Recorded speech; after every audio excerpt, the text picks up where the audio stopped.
क्या आप भी कई बार यह सोचकर सो जाते हैं कि कल सुबह जल्दी उठकर काम शुरू करूंगा, लेकिन सुबह होते ही नींद और आलस से आपको फिर से जकड़ लेता है? क्या आप भी जानते हैं कि मेहनत किए बिना सफलता नहीं मिलती, फिर भी आलस से आपको कदम बढ़ाने से रोक देता है? अगर हाँ, तो यह वीडियो आपके लिए ही है, क्योंकि आज मैं आपको एक ऐसी गहरी कहानी सुनाने वाला हूं जिसमें खुद गौतम बुद्ध ने बताया कि आलस से होता क्या है, यह क्यों पैदा होता है और इसे जड़ से कैसे खत्म किया जा सकता है। कहानी की शुरुआत होती है एक युवक से। वह युवक अपनी सुस्ती और आलस्य से इतना परेशान था कि एक दिन सीधा गौतम बुद्ध के पास पहुंच गया। उसने बुद्ध से कहा, भगवान, मेरे अंदर बहुत आलस्य है। यही आलस्य मेरी सबसे बड़ी रुकावट बन गया है। मेरे सपने बहुत बड़े हैं, इच्छाएं भी कई हैं, लेकिन यह आलस्य मुझे कुछ करने ही नहीं देता। मैं जीवन में आगे बढ़ ही नहीं पा रहा हूँ। कृपया मुझे कोई उपाय बताइए। यह सुनकर बुद्ध मुस्कुराए और फिर धीरे से बोले, तुम्हें यह कैसे पता कि तुम आलसी हो? युवक बोला, भगवान, केवल मुझे ही नहीं, मेरा पूरा परिवार भी यही कहता है कि मैं आलसी हूँ। बुद्ध ने आगे पूछा, लेकिन क्या तुम अपने आलस्य का कोई प्रमाण दे सकते हो? युवक ने सिर झुकाकर कहा, जी बुद्ध, बिल्कुल दे सकता हूँ। उदाहरण के लिए, मैं जानता हूँ कि सुबह जल्दी उठना स्वास्थ्य के लिए बहुत अच्छा है, मेरे मन और तन दोनों के लिए लाभकारी है, लेकिन फिर भी मेरा आलस्य मुझे जल्दी उठने ही नहीं देता। बुद्ध ने शांत स्वर में कहा, अच्छा, पर क्या तुम जानते हो कि आलस्य वास्तव में होता क्या है? युवक बोला, भगवान, ठीक ठीक तो नहीं जानता, पर इतना जरूर महसूस किया है कि यह जो कुछ भी है बहुत बुरी चीज है। बुद्ध ने गहरी दृष्टि से उसे देखा और कहा, आलस्य कोई बाहर से आने वाली वस्तु नहीं है। यह तो एक मानसिक अवस्था है, एक विचार, एक भाव, जिसे इंसान स्वयं अपने भीतर पैदा करता है। युवक ने जिज्ञासा से पूछा, लेकिन भगवान, यह भीतर आता कैसे है?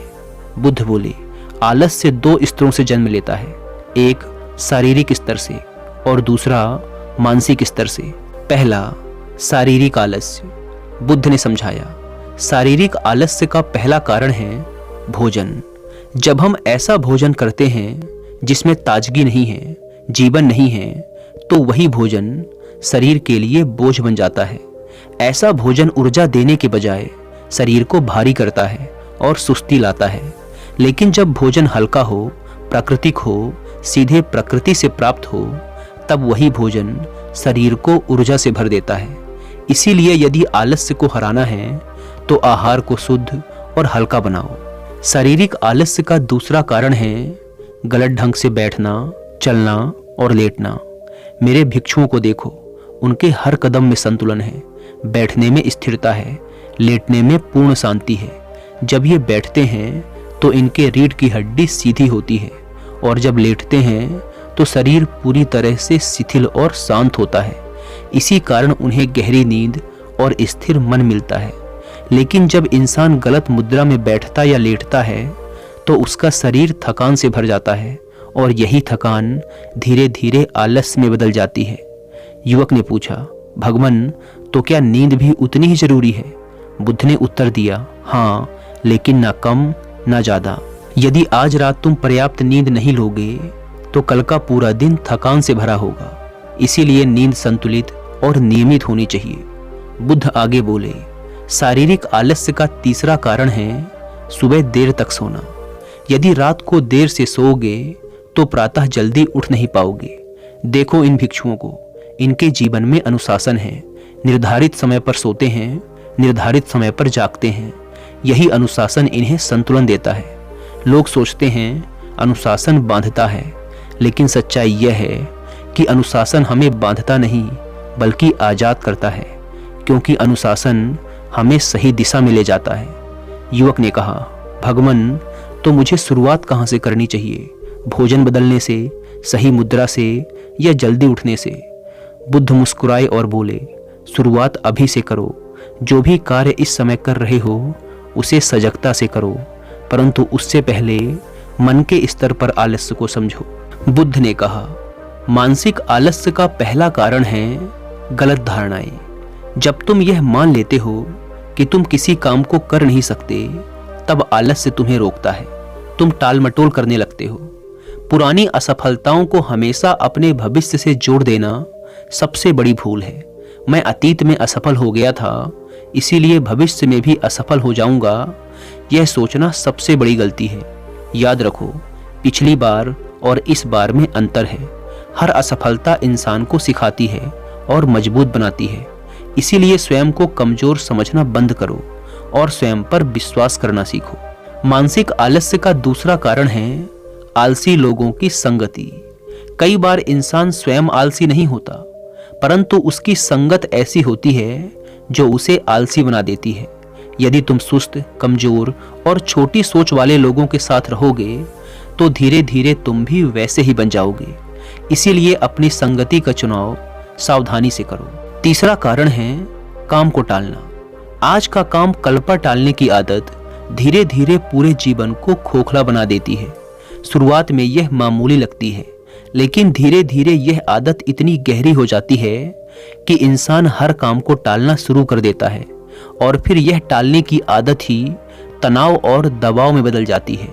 याद रखो, काम को टालना केवल आलस्य नहीं बढ़ाता, बल्कि आत्मविश्वास भी घटा देता है।